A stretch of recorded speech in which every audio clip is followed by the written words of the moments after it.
Jadi Madinah itu adalah masyarakat yang beriman, bertakwa, berakhlak, dan sejahtera, kaya, tidak ada yang miskin. Namanya apa namanya? Madinah. Mudah-mudahan Banten menjadi Madinah.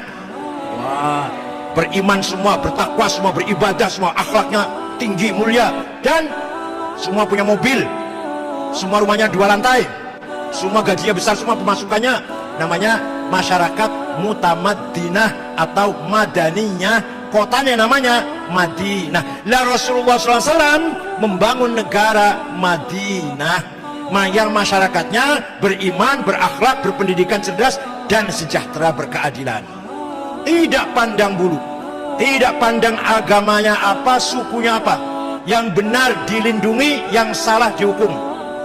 Suatu ketika ada sahabat bertengkar dengan Yahudi di pasar. Rupanya sahabat itu marah, tempeleng Yahudi itu. Mati, Yahudinya mati, padahal nggak niat bunuh. Rupanya ilmunya dari Banten rupanya. Jawara itu rupanya ini. Nggak niat membunuh, mati si Yahudinya ini. Nabi marah besar, marah Nabi dengan mengeluarkan statement, man qatala dhimmiyan fa ana khasmuhu yaumal qiyamah wa man kuntu khasbahu lam yashumma raihatal jannah. Barang siapa membunuh non muslim, bukan bunuh muslim, bukan, barang siapa membunuh non muslim, maka nanti di akhirat berhadapan dengan saya, kata Muhammad, berurusan dengan saya. Dan barang siapa yang berurusan dengan saya tidak akan masuk surga. Membunuh non muslim. Nah kalau bunuh muslim, jangankan bunuh, baru mengangkat pisau, saya bunuh kamu, baru gitu saja. Man rafa'a silahahu amama wajhi mu'min la'anahu Allah wal malaikah. Barang siapa mengangkat pisau kepada sama orang Islam, saya bunuh kamu, baru gitu, belum membunuh, baru saya bunuh kamu, itu sudah dilaknat oleh Allah dan para malaikat kepada orang Islam, sesama Islam. Man rafa'a silahahu amama wajhi mu'min la'anahu Allah wal malaikah.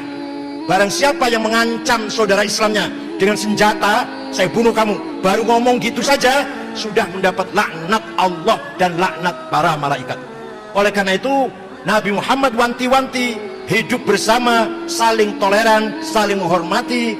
Maka di situ di Madinah hidup moderat, tawassut bahasa Arabnya, tasamuh, toleran, saling menghormati, saling menghargai, tegak hukum, tidak pandang bulu, agamanya muslim atau non muslim, suku Arab atau suku non Arab, sama di mata hukum. Mudah-mudahan di Indonesia seperti itu, mudah-mudahan. Yang benar dibenarkan, yang salah masih jauh ya, masih jauh ya. Kalau orang Banten salah cepat dihukum. Kalau yang itu yang salah, tenang-tenang saja tuh, yang orang itulah yang salah lah. Kalau orang kecil yang salah, wah cepat dihukum tuh. Kalau yang itu salah, tenang-tenang saja tuh. Ini berarti jauh dari tamadun, jauh dari apa?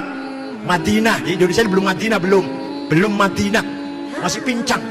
Contoh gampang, ini contoh gampang saja. Nanti mudik harus swab, harus apa, booster ya. Tapi waktu nonton MotoGP di Mandalika nggak ada booster-boosteran tuh. Nggak. Itu jadi ya Allah gimana ini? Dah, walhasil gini, Nabi Muhammad SAW pindah ke Madinah itu tujuannya membangun waton, tanah air. Barang siapa tidak punya tanah air, yang nggak bisa berjuang. Bangun masjid di atas tanah, bangun madrasah di atas tanah, bangun rumah sakit di atas tanah. Kalau nggak punya tanah air, mau bangun madrasah di awang-awang apa? Bangun masjid di awang-awang. Man laisa lahu waton, laisa lahu tarikh, wa man laisa lahu tarikh, laisa lahu dzakirah. Barang siapa tidak punya tanah air, tidak bisa punya sejarah, nggak ada ceritanya. Wa man laisa lahu tarikh, laisa lahu dzakirah. Barang siapa tidak punya sejarah, yang nggak diingat orang. Kalau nggak punya tanah air, maka kita orang Indonesia yang sudah punya tanah air yang sangat subur makmur ini, segalanya ada, mari kita jaga, kita rawat, kita bangun dengan sebaik-baiknya. Paham tidak? Alhamdulillah, berkat doktrin fatwa Kiai Haji Hashim Asy'ari, hubbul watan minal iman. Itu Haji Asy'ari itu, bukan hadis, bukan. Jangan salah, bukan hadis. Itu Mbah Hasyim Asy'ari, pendiri NU, yang menyampaikan hubbul waton minal iman. Apa itu artinya?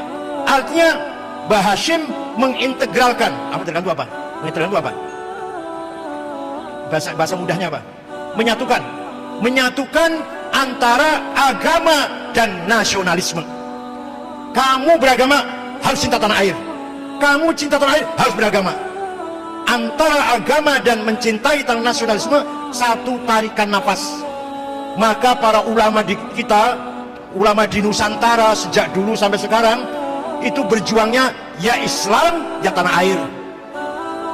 Banyak kiai yang mati dibunuh oleh Belanda dan Jepang. Yang kiai kecil nggak ada ceritanya, yang kiai besar banyak. Zainul Mustafa dari Tasikmalaya dipenggal kepalanya oleh Jepang di Ancol, gara-gara beliau mengajak masyarakat tidak setor beras, tidak setor padi pada Jepang. Kiai Haji Hasyim Asy'ari dipenjara 1 bulan oleh Jepang, dihajar tangan kanannya sampai tangan kanannya jemper. Kiai Mahfud Siddiq Jember, mukanya hancur berdarah-darah. Kiai Solehin Babakan Cuaringin sampai kakinya bukan lumpuh, tidak kuat lagi berdiri, berjalan payah, itu dihajar oleh Jepang. Walhasil para kiai, para ulama berjuang melawan Jepang, melawan Belanda, karena berangkat dari hubbul waton minal iman. Di samping juga berjuang untuk agama Islam. Di Timur Tengah, ini cerita Timur Tengah. Di Timur Tengah, ulama tidak nasionalis, hanya berjuang Islam saja, tidak pernah berbicara hubbul waton minal iman. Yang nasionalis bukan pejuang Islam.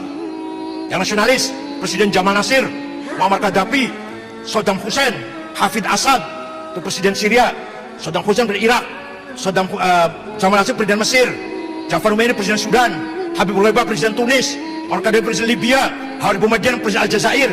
Ini tokoh-tokoh Arab nasionalis, tapi tidak berjuang untuk Islam. Yang untuk Islam para ulama Al-Azhar, terutama para ulama Sayyid Ramadan Al-Buti, Sayyid Qutub, Sayyid Sabit, Abdul Rahman Nakah, itu semua pejuang-pejuang Islam, aktivis Islam, Muhammad Al-Ghazali, tapi bukan pejuang nasionalis. Di Indonesia beda dengan yang lain. Di Indonesia beda dengan yang lain. Di Indonesia Kiai Hasyim Asy'ari, Kiai Wahab, Kiai Mahrus Ali, Kiai Banten siapa? Kiai Unang yang selevel itu. Abu Yadimyati, Kiai Cirebon, Kiai Abbas, Kiai Satori Al-Jawinangun, Kiai Amin Babakan Cuaringin, Kiai Ridwan Semarang, Kiai Asnawi Kudus, Kiai Maksum Lasem, Kiai Ihsan Cepu, Kiai Mahfud Siddiq Jember, Kiai Faisal Lombok Tengah, Kiai Kamil Soleh Sumatera Selatan. Itu kiai perjuang Islam plus dalam waktu yang sama berjuang nasionalis. Paham tidak? Jadi kiai-kiai itu berjuang dakwah Islam dan berjuang mempertahankan tanah airnya. Mari tanah air yang sudah kita miliki merdeka ini, mari kita cintai dan kita rawat. Jangan sampai ada sedikit pun siapapun punya niat, punya maksud untuk memecah belah kesatuan dan persatuan kita. Itu berarti mengkhianati amanat tadi, amanah nomor 2 tadi, amanah thaqafah dan hadharah. Barang siapa yang berbuat kacau, berbuat ribut di tanah air, mengkhianati amanah dari Allah. Tadi amanah kedua tadi, seperti di Timur Tengah.